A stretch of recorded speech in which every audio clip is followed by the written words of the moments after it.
आज का प्रेरक प्रसंग। मन में अहंकार। एक राजा अपनी वीरता और सुशासन के लिए प्रसिद्ध था।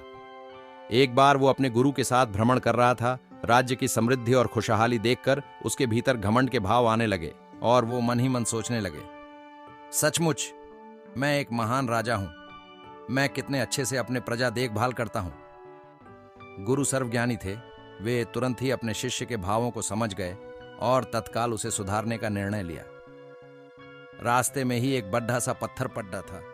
गुरुजी ने सैनिकों को उसे तोड़ने का निर्देश दिया। जैसे ही सैनिकों ने पत्थर के 2 टुकड़े किए, एक अविश्वसनीय दृश्य दिखा। पत्थर के बीचों बीच कुछ पानी जमा था और उसमें एक छोटा सा मेंढक रह रहा था। पत्थर टूटते ही वो अपनी कैद से निकलकर भागा। सब अचरज में थे कि आखिर वो इस तरह कैसे कैद हो गया और इस स्थिति में भी वो अब तक जीवित कैसे था।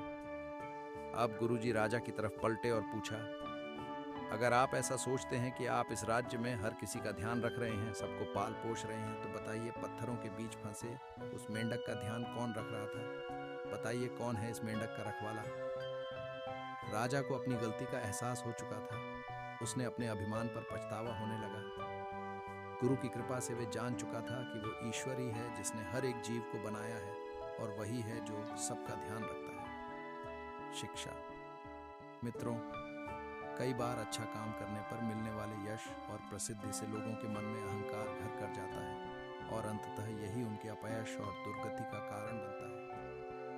अतः हमें ध्यान रखना चाहिए कि हम चाहे इस जीवन में किसी भी मुकाम पर पहुंच जाएं, कभी घमंड न करें और सदा अपने अर्थपूर्ण जीवन के लिए उस सर्वशक्तिमान ईश्वर के कृतज्ञ रहें।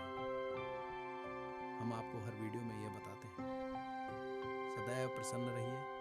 जो प्राप्त है पर्याप्त है। जिसका मन मस्त है उसके पास समस्त है।